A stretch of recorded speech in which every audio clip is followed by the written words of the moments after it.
ایسی عظیم ذات ہے آقا حسین کی، جس کے لیے نبی کے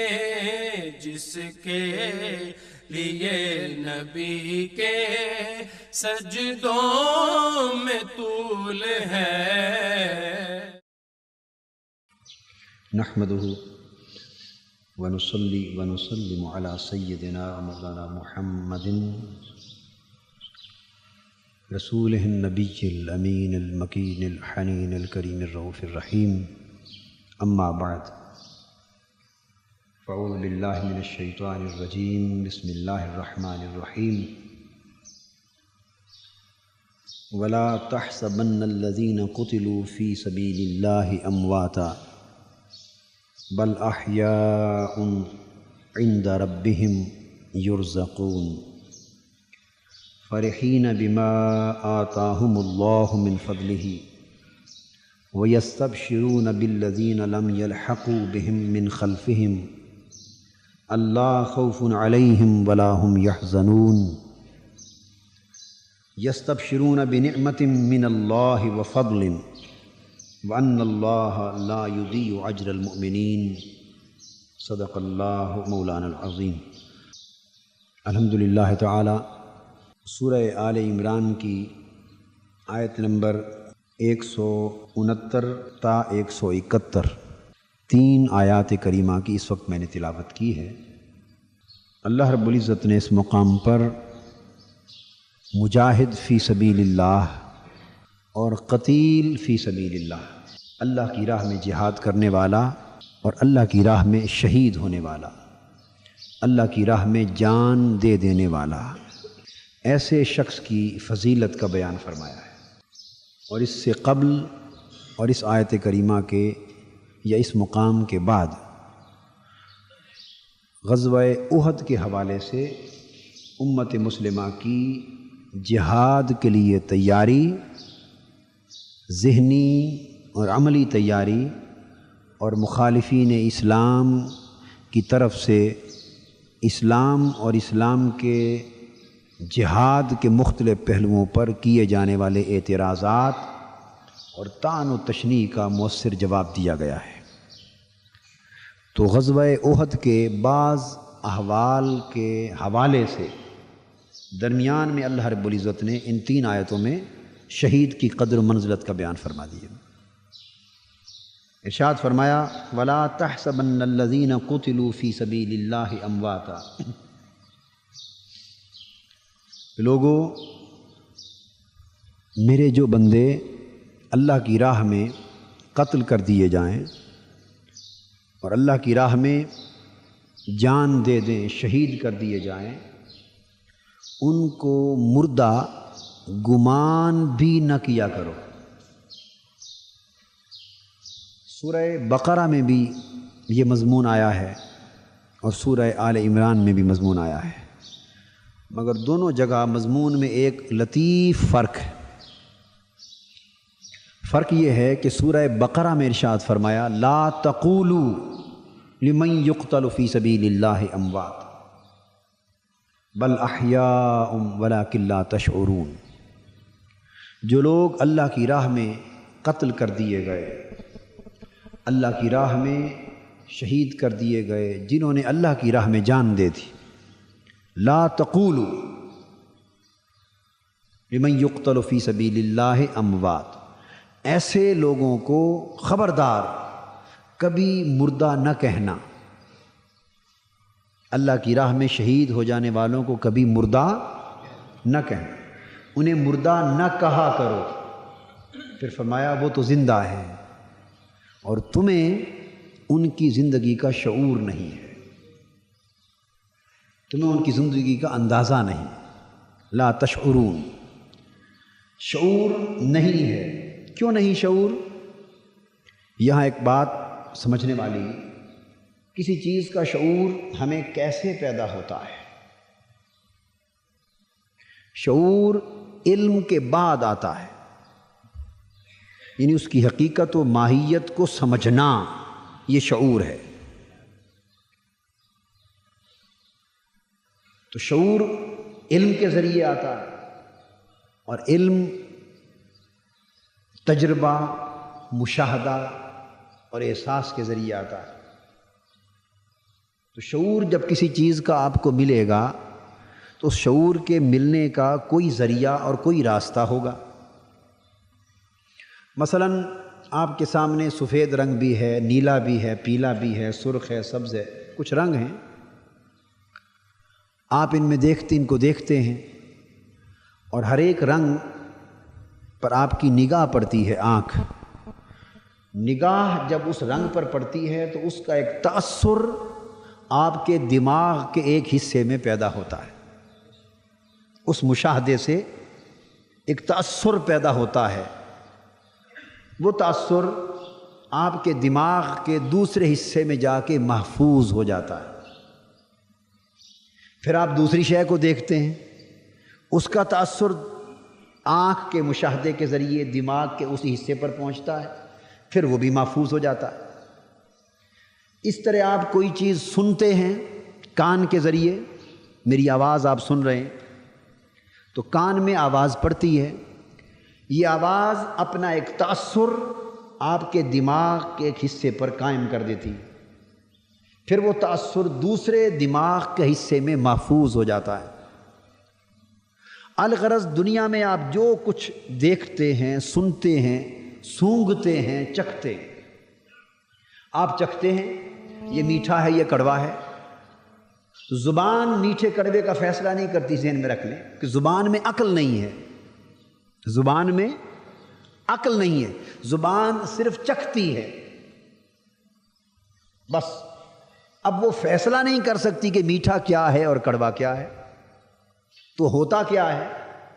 ہوتا یہ ہے کہ آپ نے چکھا اور چکھنے کا تأثر اس حس کے ذریعے آپ کے دماغ کے ایک حصے میں جا پہنچا، اور دماغ نے اسے سمجھا اور ایک حصے میں محفوظ کر دیا، پھر آپ نے بعد میں کڑوی چیز چکھی، اس کا ایک مختلف تأثر دماغ میں پہنچا اور محفوظ ہوا۔